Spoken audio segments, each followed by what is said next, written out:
Hello, this is Gaurav Lat, big bull coach. जारी रखते हैं हमारा डेली सीरीज। आज क्या हुआ और आगे क्या होगा, आज के लिए यानी 20 जून 2025 के लिए। आज क्या हुआ। आज बाजार अच्छा बंद हुआ, एकदम लगभग फाड़ के बंद हुआ। अब जो निफ्टी है वो 25,000 को चीरते हुए 25,112 पर बंद हुआ, 319 पॉइंट्स की गेंस के साथ। वही बैंक निफ्टी की बात करें तो 56,252 पर बंद हुआ, 675 पॉइंट्स के गेंस के साथ। आज बाजार में बोल सकते कि खुलते के साथ ही तेजी का माहौल था। गिफ्ट निफ्टी करीब 50 पॉइंट्स ऊपर था ही। हालांकि प्री ओपनिंग उतना साथ नहीं दे रहा था, पर खुलते के साथ लिवाली आई एकदम। और खुलते के साथ एकदम डिसाइसिव बाइंग आ रही थी, खास करके क्यों? बिकॉज आज फाइनली काफ़ी सेशंस के बाद मार्केट में थोड़े पॉजिटिव ट्रिगर्स थे। एक तो यूएस फ्यूचर्स ऊपर था, 100 पॉइंट से ज़्यादा ऊपर था। यूएस फ्यूचर्स क्यों ऊपर थे? क्योंकि यूएस ने ट्रम्प बाबू ने कह दिया है कि अभी वो जो ईरान का इन्वेजन है 2 सप्ताह के लिए टाल देंगे। ये क्यों हुआ? बोल सकते हैं कहीं ना कहीं रशिया और चाइना की धमकी के कारण ही हुआ है। उन्होंने धमकी दे दी थी कि अगर अमेरिका भी इस युद्ध में पड़ जाएगा तो उन्हें भी पढ़ना ही पड़ेगा, वो चुप नहीं बैठेंगे। तो कहीं ना कहीं उसने राष्ट्रपति ट्रम्प को फोर्स किया होगा कि नहीं, अब हम जल्दबाजी में ज़्यादा कदम नहीं ले सकते हैं। और हो सकता है कुछ पीस सेटलमेंट भी हो जाए कि करंट रेजीम है वो बिना न्यूक्लियर वेपन्स के रहे, पर वो न्यूक्लियर वेपन्स तो डेवलप नहीं कर पाएंगे। आशा करते हैं कोई पीसफुल सेटलमेंट हो जाए, पर बाज़ार को आशा बहुत अच्छा लगता है। और उसके अलावा आरबीआई ने भी जो प्रोजेक्ट फाइनेंसिंग नॉर्म्स है पावर प्रोजेक्ट्स के लिए, उसको थोड़ा ढीला किया है। जो फाइनल नॉर्म्स आए हैं वो काफ़ी ढीले कर दिए गए हैं, जो कि काफ़ी टाइट होने के अनुमान था।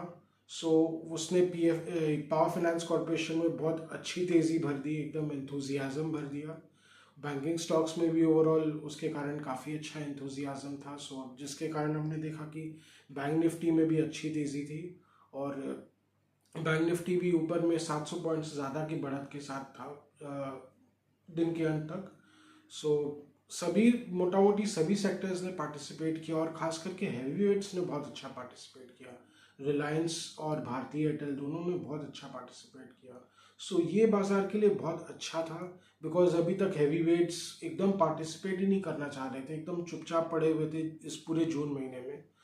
फाइनली लग रहा है कि बाजार में कुछ मजबूती आई है, जो कि बहुत जैसा कल लग रहा था कि बाजार टूट ही जाएगा 24,500 तक।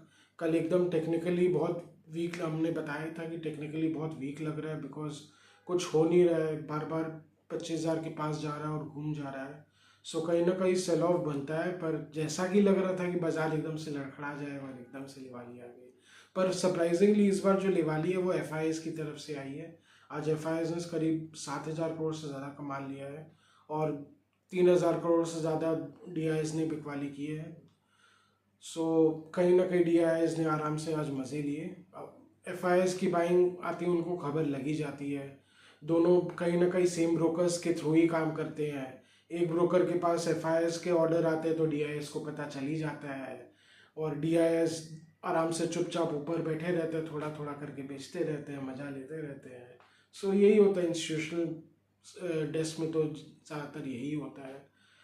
बहुत एक ओपन सीक्रेट हो गया ये सब, तो एक्टिविटी सब मिलजुल के मिल बांट के एकदम काम करते हैं कि इवेंचुअली किसको खाना है। भाई जो स्पेकुलेटर्स है, आज जो शॉर्ट्स है वो मरे। आज जिन्होंने शॉर्ट किया होगा कि मार्केट की, ये देखते हुए कि मार्केट का चाल खराब होते जा रहा है, ड्रिफ्ट करेगा, जस्ट व्हेन उनको पता समझ में आया होगा कि शॉर्ट स्ट्रैप्ड हो सकते हैं, तो बस।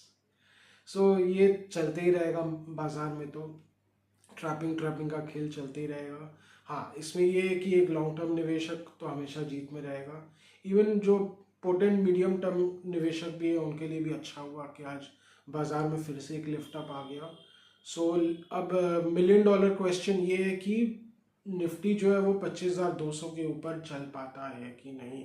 क्योंकि पिछली बार जब आरबीआई ने बहुत अच्छी अनाउंसमेंट की जून के पहले वीक में, तो उसके बाद निफ्टी चढ़ा तो सही 25,000 के ऊपर, पर जैसे जैसे 25,200 के पास आया एकदम से लड़खड़ा ही गया, बाइंग एकदम से सूख ही गया। अब की बार भी ऐसा होगा कि नहीं होगा वो तो अगले सप्ताह पता ही चल जाएगा। आशा करते हैं कि बाज़ार थोड़ा डिसाइसिव रहे, मोमेंटम रहे, तब तो कुछ मज़ा भी आता है। नहीं तो मोमेंटम लेस मार्केट तो फिर क्या है, वो तो जस्ट ऑप्शन राइटर्स के लिए तो फिर वो चांदी हो जाती है, पर वो भी कुछ दिन के लिए। ज़्यादा दिन बाजार रेंज बाउट होता है तो विक्स भी गल जाते हैं, प्रीमियम्स भी ख़त्म हो जाते हैं, तो खाने के लिए कुछ बचता ही नहीं है। सो ऐसा भी ना हो, बाजार में कुछ ना कुछ चहल पहल रहे, सभी की आशा रहती है, ट्रेडर्स की भी आशा रहती है। मेरे जैसे मोमेंटम ट्रेडर्स तो हमेशा चाहते हैं कि बाजार में कुछ हलचल रहे, ढंग से मोमेंटम रहे। सबकी अपनी अपनी आशा है। सो बाजार में आज मिड कैप्स ने भी अच्छा किया, ओवरऑल आज देखा जाए तो मिड कैप्स ने बहुत अच्छा किया। हाँ, ये एक और चीज़ मेरी नज़र में है कि जो प्रोजेक्ट फाइनेंसिंग नॉर्म्स को ढीले किए गए हैं उससे रियल एस्टेट को भी बहुत अच्छा फ़ायदा होगा, रियल एस्टेट सेक्टर को। रियल एस्टेट स्टॉक्स ने भी आज अच्छा किया है, मैक्रोटेक डेवलपर्स ने 4% ज़्यादा की तेज़ी देखी गई है। सो हम आशा करते हैं कि रियल एस्टेट सेक्टर में बहुत अच्छा एक सस्टेन्ड बुल रन देखने को मिल सकता है। कहीं ना कहीं हो सकता है अपने वो प्रीवियस हाइस को टेस्ट करें, जितने भी मेजर रियल्टी स्टॉक्स है लाइक मैक्रोटेक, ओबेरॉय रियल्टी, या Bangalore based realtors like Prestige, brigade, सब में अच्छी तेज़ी देखी जा सकती है। हाँ, ये तेज़ी भी काफ़ी हद तक डिपेंड करेगा कि नए प्रोजेक्ट अनाउंसमेंट्स वो कितना करते हैं, क्योंकि नए प्रोजेक्ट अनाउंसमेंट्स में ही उनका रेवेन्यू ग्रोथ पूरा निर्भर करता है। सो वो भी एक फैक्टर है, वॉच आउट करना रहेगा। पर जो अभी फिलहाल के लिए लग रहा है, जो बाइंग मोमेंटम बना है रियल एस्टेट सेक्टर के लिए बहुत सपोर्टिव रहेगा। सो आज का व्लॉग यहीं तक रखते हैं। आशा कर रहे हैं कि आपको हमारी व्लॉग्स अच्छी लगे।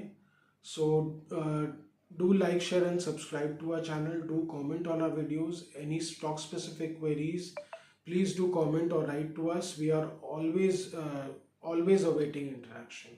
Thank you.